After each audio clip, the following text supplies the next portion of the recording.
Você já se pegou em meio a alguma crise existencial? Como se tivesse algo faltando na sua vida e você não soubesse explicar o que? É como se tudo estivesse bem e aí do nada você percebe que tem um buraco na sua vida.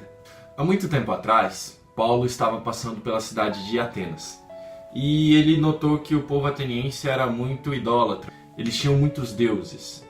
E na cidade existiam muitos altares para esses deuses. O povo ateniense não era um povo preconceituoso, eles eram muito receptivos à cultura estrangeira, logo também eram muito receptivos a deuses estrangeiros. Paulo começou então a reparar esses altares. E aí ele percebeu que um deles era para o Deus desconhecido. Estava escrito essa frase bem embaixo do altar. Bom, sendo um altar a um Deus desconhecido, vocês podem imaginar que ele estava vazio.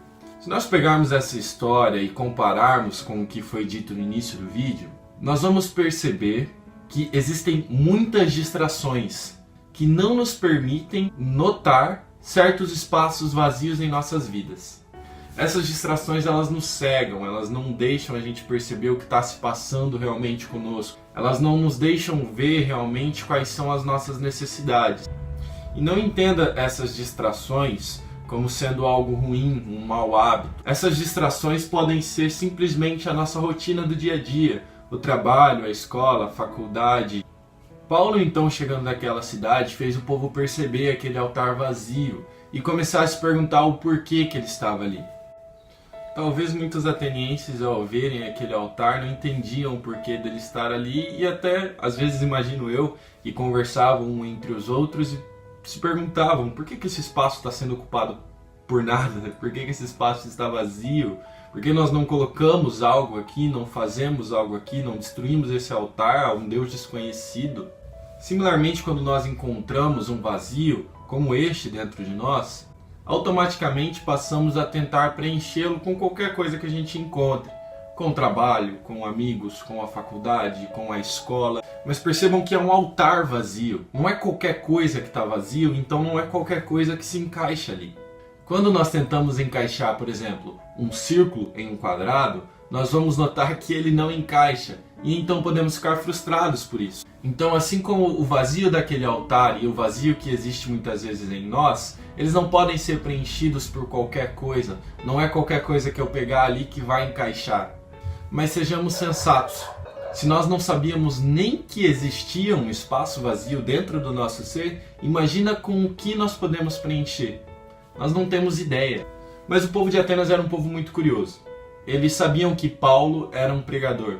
Então eles pegaram Paulo, levaram para o meio de uma assembleia e ali no meio de todos os líderes de toda a população, eles perguntaram para Paulo: o que é que você tem para contar para a gente? O que de novo você trouxe? Como eu disse no início do vídeo, o povo de Atenas era um povo muito curioso. Então Paulo começa a falar para eles que ele está trazendo o que pode preencher aquele altar ao Deus desconhecido que o povo de Atenas tinha dedicado. Então lá em Atos 17, a partir do versículo 16, eu recomendo que vocês leiam o texto, Paulo dá uma das melhores definições de quem é Jesus Cristo, o que ele veio fazer e qual o propósito dele nas nossas vidas. E eu vou citar apenas um versículo, porque é o versículo que eu achei que engloba tudo. Paulo diz assim: porque nele vivemos, nos movemos e existimos. Sem Cristo nós não vivemos, sem Cristo não nos movemos e sem Cristo nós não existimos. Só Ele pode preencher esse vazio que existe dentro do nosso ser.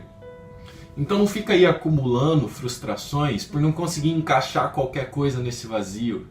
Existe apenas uma solução para esse espaço que está vazio.